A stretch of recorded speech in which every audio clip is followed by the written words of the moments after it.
Hai, kembali lagi dengan gua di sini untuk menemani rebahan santuy kalian. Pada kesempatan kali ini, gua akan menceritakan alur cerita film Jepang berjudul. Film ini sendiri rilis pada tahun 2018 yang lalu dan dibintangi oleh Sohirano dan juga Yuna Taira. Bercerita tentang siswi SMA kelas 1 yang pemalu dan penakut. Suatu hari dia diajak pacaran oleh cowok yang paling ditakuti di sekolah.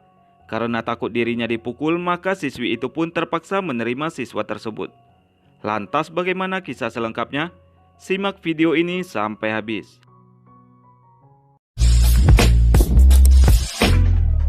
Film diawali dengan memperlihatkan seorang pemuda bernama Taiga Onise yang sedang bertarung dengan beberapa preman di bawah guyuran hujan. Saat itu dia pun berhasil mengalahkan mereka semua.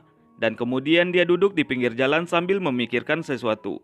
Di tengah guyuran hujan itu seorang datang memberikan payung dan sekotak minuman kepadanya. Taiga kemudian melihat ke arah orang tersebut yang telah berlalu pergi. Scene berganti di sebuah sekolah. Naoko Gure adalah siswi SMA yang baru masuk kelas 1. Dia adalah gadis yang pemalu dan selalu minder. Dia bertekad untuk lebih berani dan sanggup menghadapi segala hal di SMA barunya ini. Sejak usia 6 tahun, Nau menjadi yatim piatu karena kedua orang tuanya meninggal akibat kecelakaan. Hal itulah yang membuat Nau menjadi penakut dan pesimis. Sou sebagai paman terpaksa berhenti bekerja dan memilih meneruskan usaha kafe milik kakaknya agar dia bisa sekalian merawat Nau. Nau sangat mengidolakan pamannya, sehingga selalu cemburu bila ada pelanggan wanita yang akrab dengan pamannya. Nau adalah gadis yang sangat membenci keributan dan suatu hari dia tidak sengaja terlibat dalam masalah. Saat berjalan di halaman sekolah pada hari pertamanya di SMU, dia melihat ada keributan dan menurutnya biang masalahnya itu adalah pemuda berambut merah yang kasar. Nau ingin segera pergi dari tempat itu, tetapi dia malah ditabrak oleh pemuda berambut merah yang bernama Taiga. Akhirnya Taiga malah jatuh menimpa Nau. Nau merasa ketakutan setengah mati saat Taiga sudah pergi karena dibawa dan diomeli oleh seorang guru. Saat di kelas, Nau hanya duduk diam sambil menunduk. Namun ada beberapa siswi yang sengaja mengganggunya dengan melemparkan bulatan kertas ke arahnya. Nau sebenarnya merasa kesal, tetapi ketika menoleh ke arah mereka, dia menjadi ciut nyalinya dan tidak berani untuk melawan. Namun ada siswi yang baru datang bernama Kayo menegur mereka semua, termasuk Nau yang hanya diam saja walaupun dia diganggu. Nau merasa gelisah sambil memanggil nama pamannya. Dia merasa tidak sanggup dan takut menjalani hari-harinya di sekolah. Ketika jam istirahat, Taiga tiba-tiba masuk ke dalam kelas Nau. Semuanya langsung bergerak minggir. Nau terbelalak kaget dan menunduk ketika Taiga berjalan mendekatinya. Nau pura-pura menjadi orang lain sambil memejamkan mata ketika Taiga memanggil namanya. Taiga berpesan bahwa sepulang sekolah dia menunggu Nau di belakang gedung olahraga. Nau langsung terbelalak kaget dan Taiga tidak menunggu jawaban dari Nau. Dia pun langsung pergi meninggalkan kelas Nau. Taiga tidak peduli dengan para siswa yang berbisik membicarakan dirinya. Sepulang sekolah, Nau dan Taiga sudah berdiri berhadapan. Nau berdiri dengan takut karena melihat Taiga menyembunyikan satu tangannya di balik punggungnya. Saat itu Nau hanya bisa memejamkan mata, tapi Taiga ternyata menyodorkan seikat mawar merah. Nau pun berteriak kaget waktu Taiga meminta menjadi pacarnya dan kelak akan menikah dengannya. Nau yang saat itu takut dengan Taiga terpaksa menerima ajakan pacaran. Kemudian Nau pun pulang ke rumah dengan langkah gontai, dan ketika sampai di rumah dia ingin langsung segera ke kamar.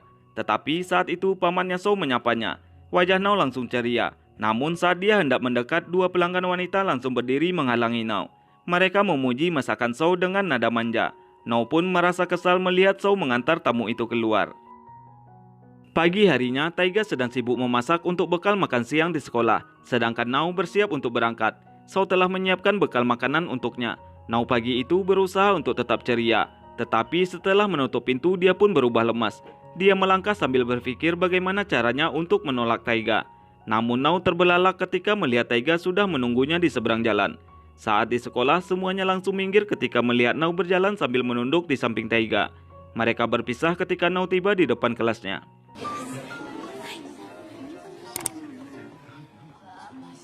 Saat jam istirahat, mereka bertemu untuk makan bersama. Taiga menyodorkan bekal buatannya, dan Nau tidak berani untuk menolak. Nau merasa heran ketika membuka bekal buatan Taiga. Dia memujinya karena pintar memasak. Nau pun kemudian mencicipinya, dan Taiga berharap cemas. Tetapi dia langsung tersenyum lega ketika Nau memuji masakannya. Taiga berkata bahwa dia ingin menjadi seorang koki dan memiliki restoran sendiri. Nau kembali memujinya karena punya cita-cita. Taiga juga bertekad akan berhenti berkelahi karena tidak mau mengecewakan Nau. Singkat cerita, kelas Nao dan Taiga digabung karena akan mengikuti kegiatan bersama yang dibagi dalam beberapa kelompok. Setiap kelompok berisi 4 orang. Kelompok Nao hanya berisi dirinya dan Taiga. Guru pun bertanya siapa yang belum dapat kelompok. Nao, Taiga, dan Kayo serta seorang siswa mengangkat tangan. Taiga menoleh ke arah siswa itu. Dan ternyata dia adalah orang yang sempat ditolong Taiga pada hari pertama sekolah. Namanya adalah Misaki. Guru pun mengumumkan kelompoknya sudah lengkap.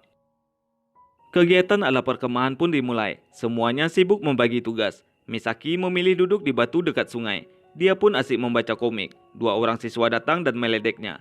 Salah satu dari mereka sengaja menendang jimatnya. Misaki kaget dan segera terjun ke air. Padahal dia tidak bisa berenang. Bukannya membantu, mereka malah lari ketakutan melihat Misaki hampir tenggelam. Taiga datang membantunya. Nao dan Kayo datang ke sungai untuk melihat apa yang sedang terjadi. Kemudian Taiga mengembalikan barang Misaki yang jatuh sambil mengatakan bahwa sebagai teman maka dia akan menolong Misaki. Sementara Misaki tidak mengatakan apapun. Namun kemudian dia meminta Taiga agar cepat kembali dan berganti baju. Mereka berempat pun kembali. Tetapi di tengah jalan Taiga baru ingat bila jaketnya masih tertinggal di sungai. Nao pun menawarkan diri untuk mengambilnya, agar Taiga bisa segera berganti baju.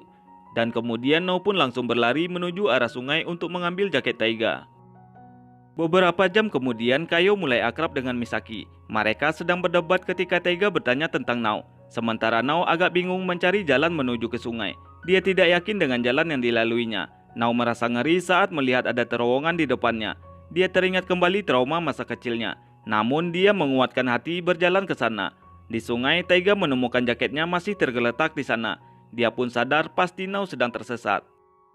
Di dalam terowongan, Nao menjadi gelisah dan panik saat lampunya mendadak mati. Nao jatuh terduduk karena ketakutan dan teringat traumanya. Dia pun kemudian berteriak memanggil nama pamannya. Namun saat itu Taiga datang dan menenangkan Nao. Saat perjalanan pulang, Nao meminta maaf kepada Taiga karena telah merepotkannya. Sementara Taiga merasa penasaran dan bertanya apakah orang yang disukai Nao adalah Shou. Nao pun menjelaskan bahwa Shou adalah pamannya. Taiga sedikit kaget mendengar Nao yang menyukai pamannya sendiri. Akhirnya Nao pun menjelaskan kepada Taiga tentang hubungannya dengan pamannya Shou, yang juga sekarang telah menjadi pengganti orang tuanya. Mendengar hal itu, Taiga pun meminta Nao untuk tidak memikirkan ajakan pacaran darinya. Dia sekarang hanya meminta agar bisa berteman dengan Nao. Dan dia akan menunggu Nao mau dengan tulus menerima dirinya. Nao pun tersenyum lega dan mereka saling bertukar senyum. Misaki berteriak memanggil mereka. Nao dan Taiga pun menoleh. Mereka melihat Misaki dan Kayo datang menyusul dengan berlari. Kemudian scene berganti. Di sekolah, Misaki kaget setelah mendengar Taiga tidak berpacaran dengan Nao. Taiga saat itu agak bingung menjelaskannya. Dan dia hanya bilang kalau cintanya telah ditolak. Misaki pun menyimpulkan bila Taiga tidak keberatan jika dirinya mendekati Nao. Taiga hanya diam menunduk, tapi Misaki tertawa dan berkata dia hanya bercanda. Misaki mengaku bahwa dia lebih memilih Kayo daripada Nao. Di sisi lain, Nao juga bercerita kepada Kayo kalau dia menerima ajakan Taiga karena takut. Tetapi kini dia tidak takut lagi karena sudah melihat sisi baik Taiga. Kayo meminta Nao membayangkan bagaimana bila Nao dicium oleh Taiga. Nao menjerit tapi menurut saja. Dia memejamkan mata sambil membayangkan Taiga menciumnya di pinggir pantai. Nao pun menjerit tidak bisa membayangkannya. Suatu pagi, Nao berangkat ke sekolah dengan lunglai. Dia terpesona saat melihat Kayo berangkat sekolah dengan diantar pria berambut gondrong yang mengendarai motor. Kayo bahkan tidak ragu berciuman dengan pria itu di depan gerbang sekolah.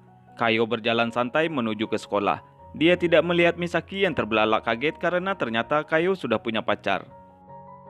Sementara itu di kelas Taiga, guru datang bersama siswi baru bernama Nishigaki. Dia memberi hormat kepada semua siswa yang ada di dalam kelas. Tampak jelas pandangan matanya yang ragu dan takut saat semua pasang mata tertuju melihat kepadanya.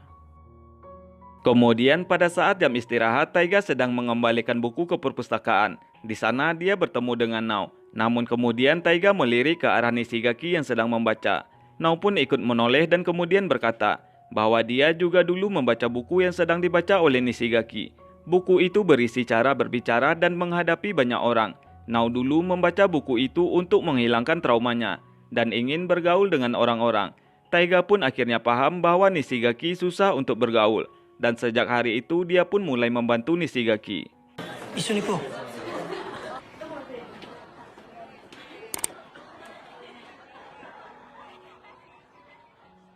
Singkat cerita, hari-hari Taiga pun sekarang fokus membantu Nishigaki. Hingga suatu hari Nao tidak sengaja melihat mereka. Nao pun melihat mereka dengan wajah yang agak murung. Saat itu Misaki menoleh ke arahnya. Dan Nao pun menjadi salah tingkah. Nao dan Misaki pun bertemu sepulang sekolah. Dia mengatakan semuanya kepada Nao. Dan dia juga berkata bahwa perasaan Taiga hanya tulus kepada Nao. Setelah mendengar perkataan Misaki tersebut, Nao pun langsung berlari mencari Taiga. Di sisi lain, Taiga pamit kepada Nishigaki. Tetapi Nishigaki memanggil sambil menarik bajunya. Nishigaki ingin mengatakan sesuatu. Tetapi dia langsung mundur saat Nao yang masuk ke kelas dengan nafas terengah-engah. Nao berusaha mengatur nafasnya dan memberanikan diri menyatakan rasa sukanya kepada Taiga. Dia mengaku ada rasa pedih di hatinya ketika melihat Taiga akrab dengan Nishigaki. Nishigaki merasa tidak enak. Dia mengaku kepada Nao bahwa hubungannya dengan Taiga hanya sebatas teman. Dan kemudian dia pun pamit sambil tersenyum. Semenjak saat itu Nao selalu bersama Taiga dan tidak terpisahkan. Seminggu kemudian dengan rambut yang sudah dicat hitam, Taiga pun memberanikan diri untuk berkunjung ke rumah Nao. Di sana Taiga pun berbicara empat mata dengan Shou. Namun saat itu Shou masih ragu akan keseriusan Taiga. Dia meminta kepada Taiga untuk kembali lagi menghadapnya. Bila benar-benar telah rela berkorban untuk melindungi dan membahagiakan Nao. Suatu hari, Taiga pulang bersama dengan Nao. Dia mengatakan kepada Nao bahwa dia ingin bertemu lagi dengan Shou. Namun, langkah mereka terhenti karena melihat Ikumi sedang mencium wanita kurus berambut pendek. Ikumi pun melihat Taiga dan menghampirinya. Dia pun kesal karena Taiga dia punya catatan kriminal dan tidak bisa melanjutkan kuliah. Nao pun memberanikan diri untuk bertanya, apakah Ikumi telah putus dari Kayo. Ikumi pun merasa kaget karena Nao berteman dengan Kayo. Dan dia tampak senang mendengarnya. Taiga pun mengancam Ikumi untuk tidak mengganggu Nao. Keesokan harinya saat pulang sekolah, Kayo sudah duduk menunggu Ikumi. Saat itu Ikumi pura-pura meminta maaf karena telah memukul Kayo. Dan dia meminta Kayo untuk mengirim pesan kepada Nao. Nao yang menerima pesan pun langsung berlari ke sana. Dan saat sampai di sana, Nao pun merasa kaget karena ada Ikumi dan dua temannya. Ikumi pun memberi salam sambil tersenyum senang, melihat Nao sudah masuk ke dalam jebakannya. Sementara itu, Taiga yang masih belajar di perpustakaan sekolah panik saat melihat foto yang dikirim oleh Ikumi. Taiga pun buru-buru pergi. Misaki heran dan langsung bertanya. Taiga pun memberitahu Misaki dan langsung segera pergi. Misaki sendiri pergi ke rumah Nao untuk memberitahu Shou bahwa Nao telah diculik. Sementara Nao saat itu berusaha untuk kabur, tetapi dia dihalangi oleh kedua teman Ikumi. Ikumi pun mengomel karena Nao adalah umpan untuk memancing Taiga. Karena dia kesal kejahatannya dulu digagalkan oleh Taiga dan dilaporkan ke polisi. Singkat cerita, Taiga pun datang. Dia meminta kepada Ikumi untuk melepaskan Nao dan rela dipukul oleh Ikumi. Dan dia juga berjanji tidak akan melawan. Dan mereka pun langsung menghajar Taiga. Nao hanya bisa berteriak panik melihat Taiga dipukul tanpa perlawanan. Namun kemudian Ikumi berteriak karena matanya perih. Kedua temannya pun langsung membawa Ikumi pergi. Rupanya Shou dan Misaki datang menolong mereka dengan menyemprotkan saus cabai. Setelah Ikumi dan kedua temannya pergi, Misaki kemudian meminta mereka untuk segera pergi dan dia berniat mencari Kayo sendirian. Shou dan Nao membantu Taiga untuk kabur, sedangkan Misaki berteriak sambil terus mencari. Dia menemukan Kayo yang sedang disekap dengan tangan diikat di dalam kamar. Di sisi lain, setelah agak jauh, Shou dan Nao membantu Taiga untuk duduk. Shou berdiri dan ingin menelpon bantuan, tetapi Taiga melarang karena dia tidak apa-apa. Taiga juga berkata bahwa dia telah membulatkan tekad untuk membahagiakan Nao dan berencana akan menjadi koki dan punya restoran demi Nao. Kemudian Nao pun meminta restu kepada Shou karena dia kini telah bisa bangkit dan berani karena ada Taiga yang melindunginya. Shou pun merasa terharu dan mengangguk. Namun Taiga meralat ucapan Nao bahwa sebenarnya Nao lah yang sejak dulu telah melindunginya. Dari setahun yang lalu, ketika dia berkelahi dengan Ikumi dan teman-temannya. Taiga pun kemudian bercerita, saat itu dia duduk lemas karena babak belur di sebuah jembatan, dan tiba-tiba muncul gadis berpayung merah. Gadis berseragam SMP itu memberikan payung dan minuman rasa madu, dan sejak saat itulah dirinya mulai ingin berubah karena gadis itu. Semenjak kejadian itu, tidak terasa hubungan Taiga dan Nao sudah berjalan 3 bulan. Saat mereka singgah di pantai, Taiga memberikan 3 kuntum mawar. Taiga pun berjanji bahwa setiap bulan bunganya akan bertambah 1, hingga nanti akhirnya mawar itu akan berjumlah 108. Nao tidak mengerti mengapa harus 108. Taiga menjelaskan bila mawar berjumlah 108 itu maknanya menikahlah denganku. Mendengar hal itu, Nao pun tersenyum senang dan melompat ke arah Taiga. Taiga tidak siap hingga akhirnya Nao jatuh menimpanya. Nao meminta maaf dan berusaha untuk bangkit, tetapi Taiga malah memeluknya. Hingga akhirnya hubungan mereka pun terus terjalin sampai bunga mawarnya berjumlah 108. Dan film pun akhirnya selesai. Kogure Nao-san. 俺の生涯をかけて幸せにします。